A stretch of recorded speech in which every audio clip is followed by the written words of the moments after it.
sitting here, I'm resting for a second. When you guys are at the gym, do you go from like your hair up to your hair down?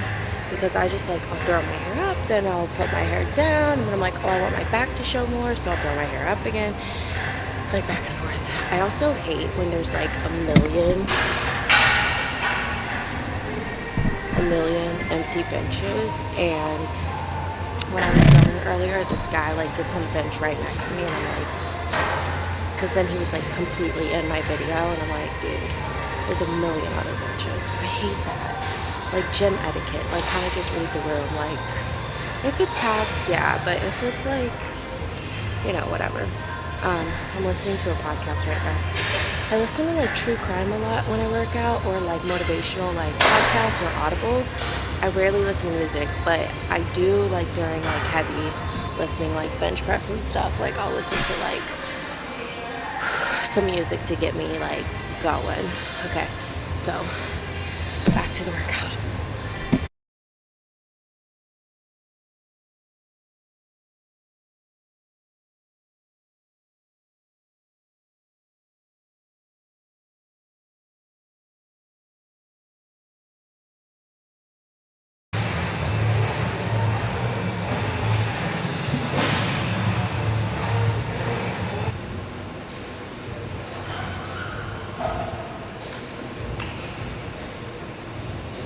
Just get me face there on. we go.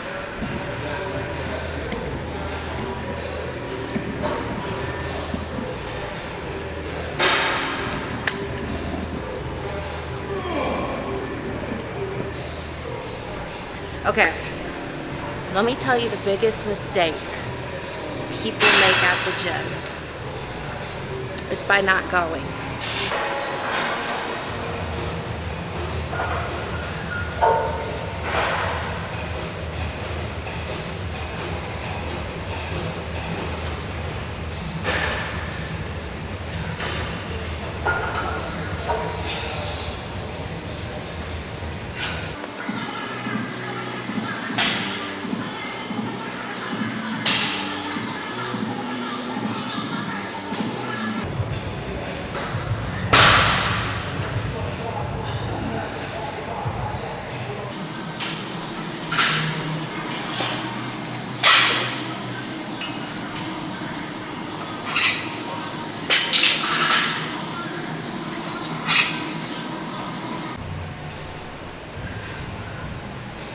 We are.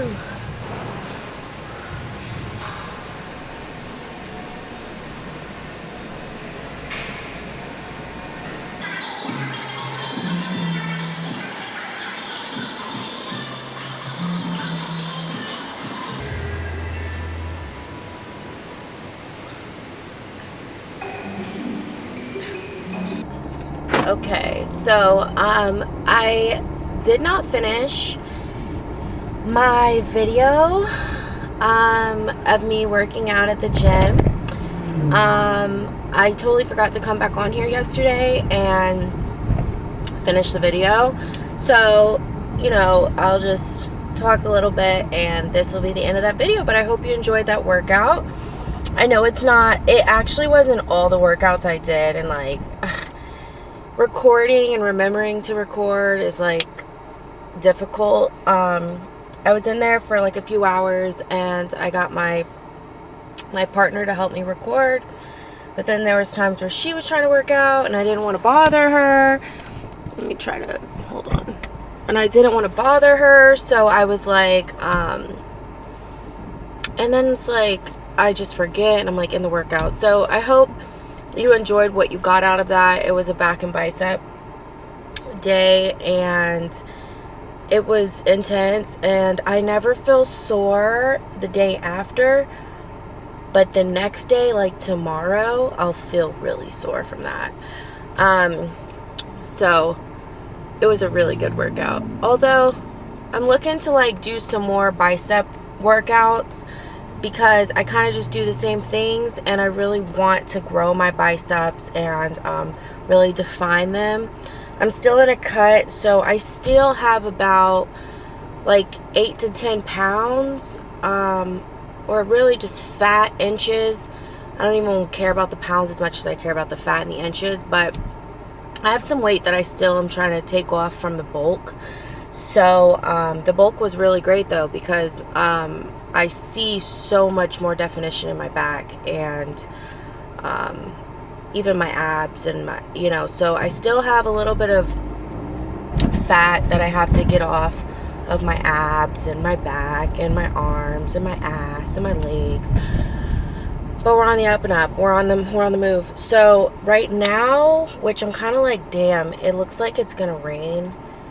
Well, it's kind of sprinkling right now, and I think it's supposed to rain at like 6, but I'm gonna go and try to run anyways on the trail and get a couple miles in.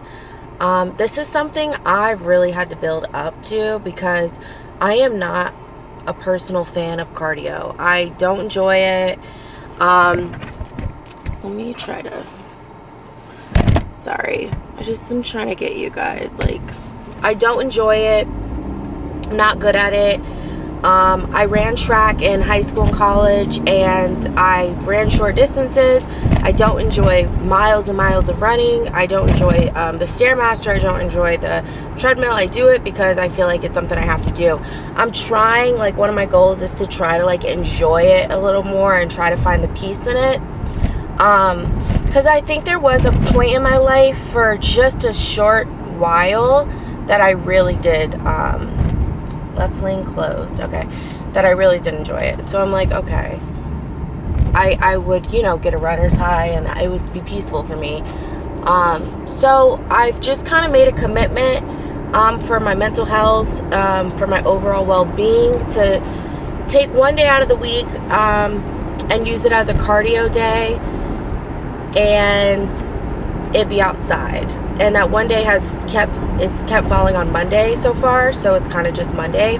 So I'm like, even if it sprinkles or rains or whatever, like, I'm still gonna do it. I didn't even want to today. Like, I'm kind of tired, and I've been editing all day, and I took one of my final exams today, so I was like up late.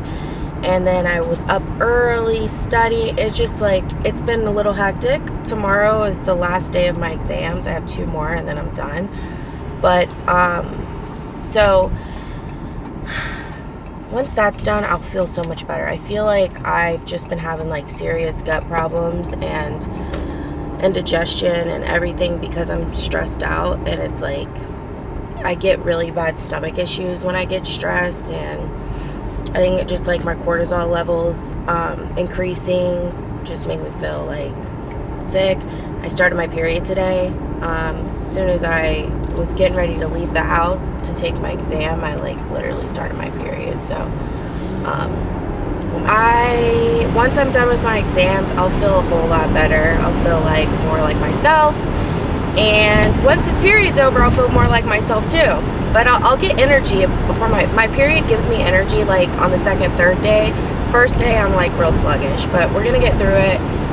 Like I was saying, for my overall well-being, I just want to, like, spend a day outside once a week that I dedicate to cardio and just being outside, not just cardio, because I think it's important, like, especially if you live in a place like New York, like I do. It's like, we have so, like, much winter. Like, our winters are really long, and it can be really hard to get through the winter and not be able to really do a lot outside, and just, like, everything's dead around you and cold. And so I'm like, while I have spring and while I have summer, I want to be outside, just like I said, for my mental health. And I don't think I'll ever be a person who's, like, running in the freezing ass cold. If I get to that point in life, I've really made it, because I can't fathom. And I actually see a woman in my neighborhood. She runs all year long. Does not matter the temperature.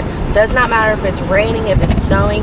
And she's probably, like, in her 60s or 70s, and she's out there and she's running.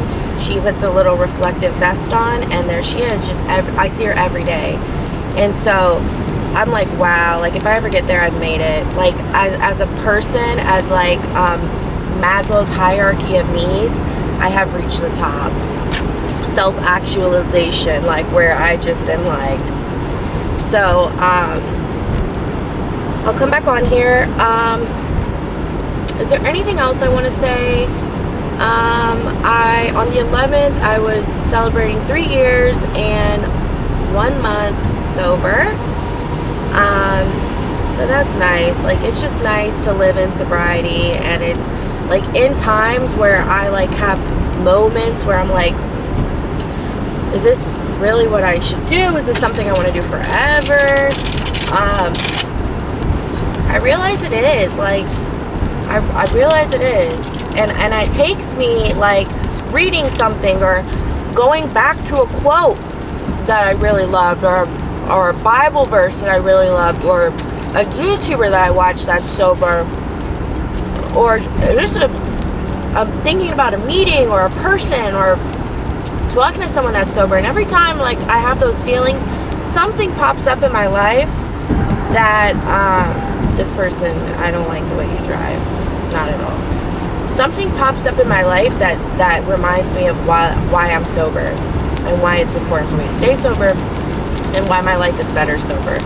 And so I find those things to just be God, higher power, the universe, whatever it is, just sending me a gentle reminder that, you know, I'm on the right path. And this is because since I've gotten sober, I cannot say life has been perfect, because it has not. I went through my first year of sobriety was one of the hardest years I've ever went through. I went through a really traumatic experience, really painful experience, and it was hard. Like, I was not prepared for that, and I think, like, me getting sober prepared me for that, to handle that situation much better, because I don't know if I would have had I not been drinking. I think I would have really spiraled. And I stayed sober, and I kept going to meetings, and I kept trying in every moment to put my sobriety first. And I'm really happy I did, and a lot of amazing things happened the following year, and I got engaged, and I found someone I really loved, and I changed my life around. Like, I stopped bartending. I didn't want to bartend anymore. Being sober, I was like, this is not for me anymore. I got more active in the gym. I'm now doing things that I love to do. I make really great grades in school. I'm a full-time student. Like, I'm aspiring to be in law. Like, I just feel like I feel like God put his hand on me in my life, and it was very divine the way everything worked out. So life's not perfect because you get sober, but life's easier sober. It sounds like it's not, because you're like, well, how is it easier? That does not mean that you don't have your vices. Lord knows I do. It could be anything. It could be treats. It could be coffee. It could be YouTube, social media. It could be whatever it is that helps you relax. It could be good or bad. I even think, like, drinking for some people in moderation who aren't addicts, who don't have a problem, is fine. Like, I'm not a person who believes everyone shouldn't drink. I think people don't have an issue with alcohol, and they're perfectly fine to consume it, and they can do it in moderation, and they can do it without acting like an asshole and ruin their life because they're not an addict. That's not the case for me. I'll never be a person who can have just one drink.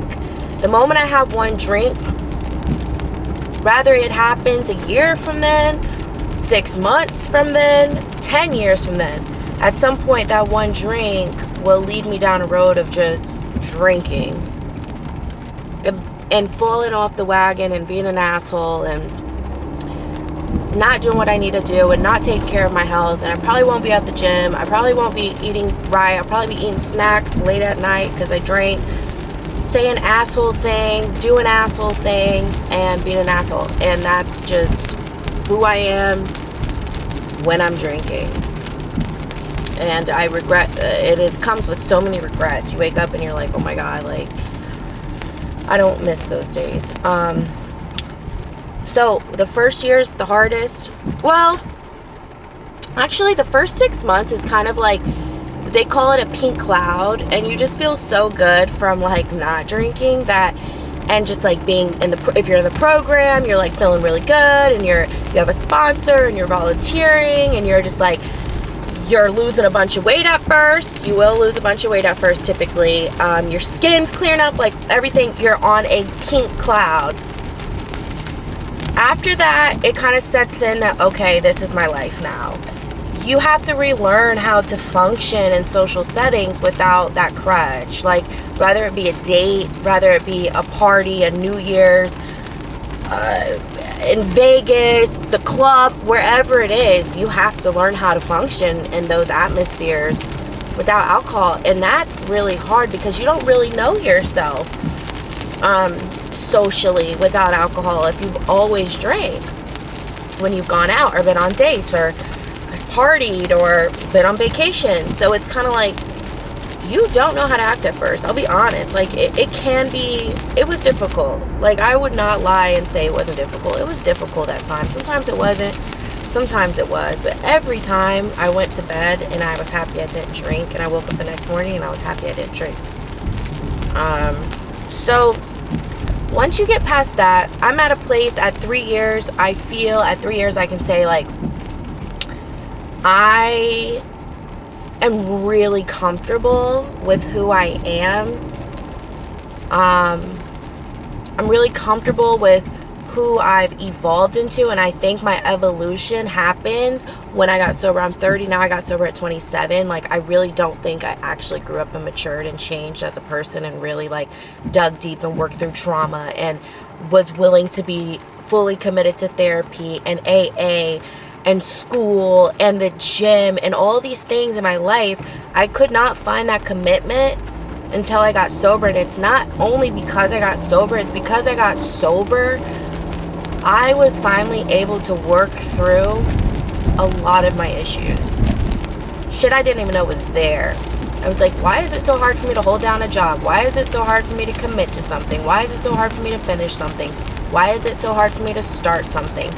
And I had all of these like shortcomings, and I was able to kind of like, especially in the last 6 months, I was able to kind of like, when I turned 30 in January, we're in May. So like the last 5 months, I was really able to unpack a lot of stuff and like really look at myself. And I had like a couple like holy shit moments, eye-opening moments. And again, like, I don't think that would have happened for me. Even if, like, you don't go get sober for the rest of your life, I encourage people to stop drinking and drugging or whatever you do for at least 6 months. And really a year. And you'll discover a lot about yourself. Good things. You'll discover a lot of good things about you. You'll really love you. You'll find out how unique you are, how maybe like how traumatized you are, but how to unpack that trauma, and you'll see the good in you. You'll see yourself excelling in things that you didn't think you could excel in, and it could be small things, it could be big things.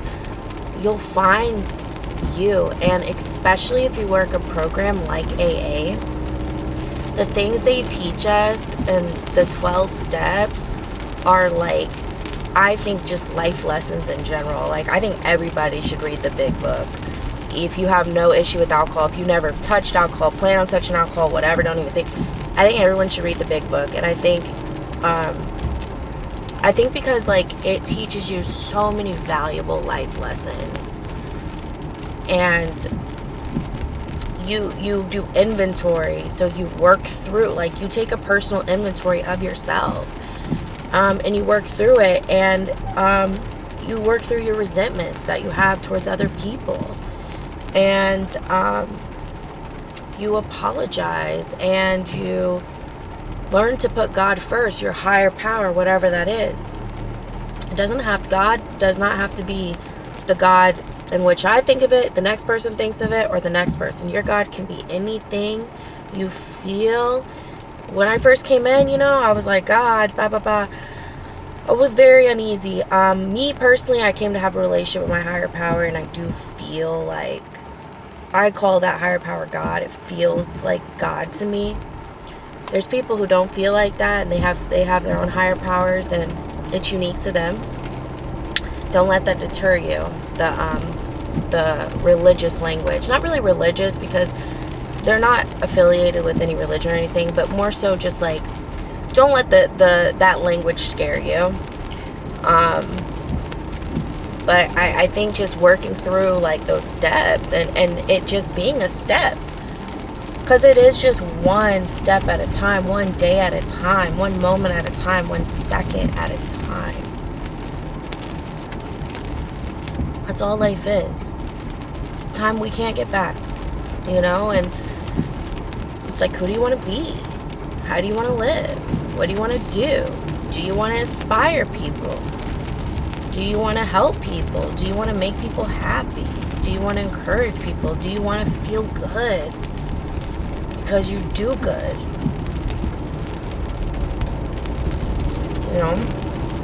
And you're not perfect all the time. I still, again, like, I was in survival mode for so long in my life that it was hard to come out of it. Like, I was like, get them before they get me, like a hustler, survival. Big city, fucking LA, New York, like just hustling. I was in a party lifestyle, bartending and stuff like that. And so it was like, you just have this like hustler mentality. Especially if you come from a hard past where maybe you had to grow up really fast, or you just were in survival mode as a kid. I was. So it was like coming out of that and realizing like I have my basic needs met, therefore I can do the things I need to do. Because when your basic needs aren't met, like food, water, love, personal relationships, things like that, I think it's really hard not to be in survival mode, because your basic human needs are not being met. Meaning, like, you are desperate to do whatever it is you have to do to feel that. Whether feel loved, feel connection, feel full in your stomach, quench your thirst, whatever it is. Like, and so I can't like, life is so fucking hard for some people that it's like, I get it. But it doesn't have to be that for me. I realize how blessed I am and how much, I can meet my basic needs. And so I can, therefore, strive to be my best self. So yeah, it is officially raining right now. Like, actually raining. So